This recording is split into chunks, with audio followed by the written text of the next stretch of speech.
Good afternoon, everyone. Thanks for joining us for our 2:30 streaming show. I'm Jamie French. And I'm Robinson Miles. As we start off this new week, a lot is happening across the tri-states. Let's go ahead and jump right in.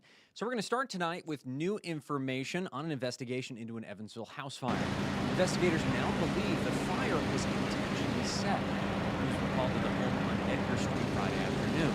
The first responders arrived and they say a woman was acting erratic, saying voices in her head told her to be cold. Well, after the fire was out, crews found one dead cat and another that was still alive. That woman was taken to the hospital to be evaluated. Her name has not been released. Of course, we'll keep you updated with any more information we learn about that fire. Now, in some developing economic news, we have some new information from one of the tri-state's largest employers. Toyota announced $1 billion in investments for Indiana and Kentucky. That includes $200 million to increase capacity for the Grand Highlander at the plant in Gibson County. Yeah, leaders say it will join assembly of the Sienna minivan in the East plant while continuing their assembly alongside the Lexus TX in the West plant. Economic officials say this investment reinforces the company's commitment to Indiana as one of the region's most important manufacturers. Of course, this employs a lot of people. This is big news for just an economic standpoint here. So we are going to be talking with some economic leaders in the tri-state, learning a little more about this and what that means for people in the tri-state. Now, to round things out for our final headline today, important news for you Hoosier football fans out there. IU football fans will soon have the chance to see the National Championship Trophy up close. Indiana Athletics is taking the trophy on the road, stopping at IU campuses and hubs across the state. Now, it will be in Evansville, the Old National Events Plaza, in 3 weeks on April 13th. Yeah, fans will also have the opportunity to take some photos with some of the most coveted trophies in college football history. This does include the National Championship Trophy, Big Ten Championship, Rose Bowl, and Peach Bowl trophies as well. So that event is free to attend. Of course, it's a little ways away, so we'll continue to keep you updated. But I thought about this as I was looking at the pictures of the trophy. That thing is covered in fingerprints. Do you think they'll have to just keep polishing it the whole time? Somebody's job the whole time. That bugs me when it's my fridge at home. I know. And I didn't do anything. It was to like, let's win bring the that. public out to look at it, but every time someone touches it, wipe it off. Yeah, everyone's wearing huge gloves, you know, just in case they sneak a hand through. Yeah. Yeah, rest assured, the reporters and photographers are fighting to the death to be the one to cover that when that comes to town. Yes. All right. Well, of course, if you've stepped outside at any point today, you know, the big thing is the big temperature turnaround from this weekend to now. So let's go ahead and hand things off to someone who knows a whole lot more about that than we do.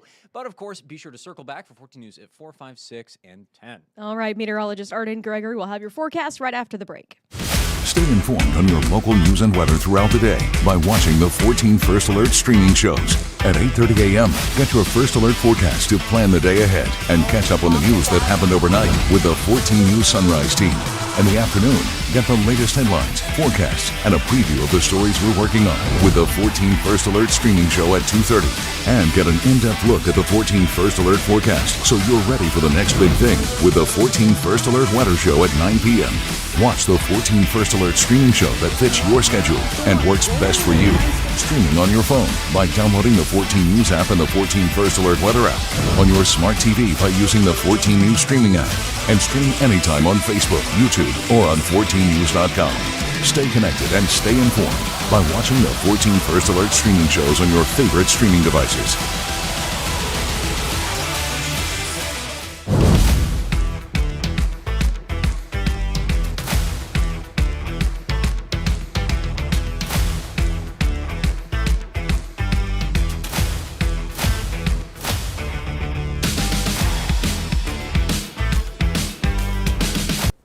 Good afternoon. I'm 14 First Alert meteorologist Arden Gregory, and this is a look at our temperature change over the past 24 hours. So what that means is Evansville has that minus 37 on it, so it's currently 37 degrees colder in Evansville than it was at this same exact time yesterday, which yesterday afternoon, it was pretty hot. We had a high of 88 degrees in Evansville yesterday afternoon, then a cold front moved through last night. Now, many of us, aside from the temperature temperature change, didn't even notice that cold front moving through. As expected, most of the action was to our north and east, but there were a few thunderstorms, mainly along the northern end of the tri-state last night. The heaviest rain and the strongest storms really stayed just to our north, though. I know they did get some hail up in like Knox County and places like that, just outside of the tri-state. So the storms were close, and we did get a couple of severe thunderstorm warnings. I know we had one in Dubois County and I think Perry County as well last night,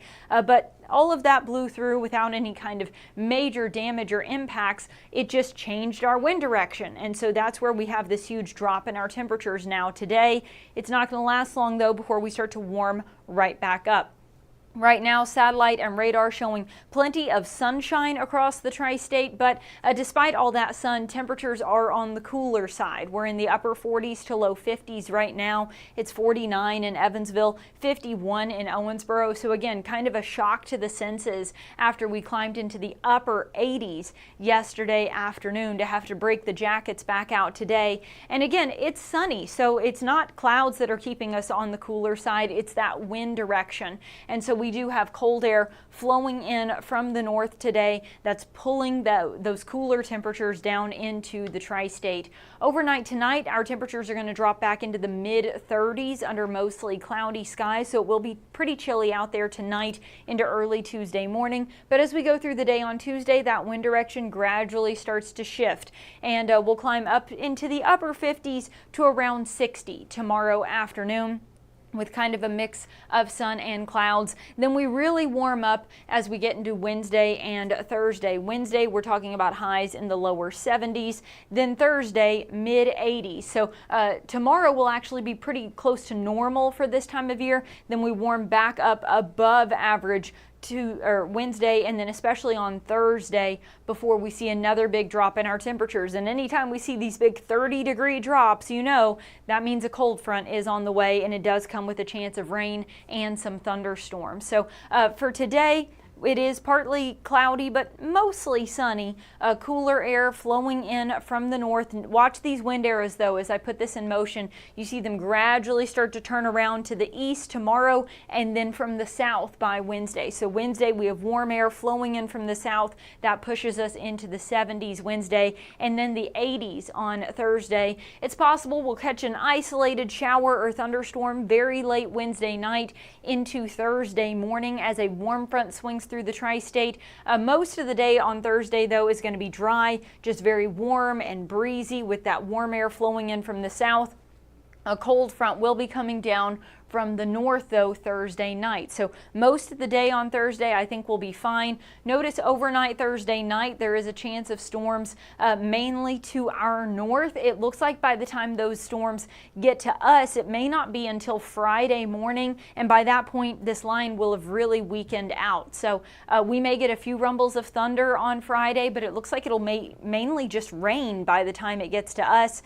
Then that rain pushes off to the south. Our skies clear by Saturday, but we still have that colder air flowing in from the north. So our temperatures will stay on the cooler side then as we head into the start of the weekend. As for the thunderstorm risk, there is a risk of severe weather to our north on Thursday, and that comes down just to the very northern edge of the tri-state. It clips places like Wayne, Edwards, and Wabash counties in Illinois, but really, I think the risk of severe storms is going to stay to our north Thursday night. That rain probably won't reach us until sometime Friday morning. And as I said, by then it will have weakened out. And while we may get a few rumbles of thunder, Friday really looks like it's going to be mainly just rain for us. So we do have a cold front coming in. We do have about a 30-degree drop in our temperatures from Thursday into Friday. But despite that big change, for right now, we've held off on any kind of first alert weather day, just because it seems like we're probably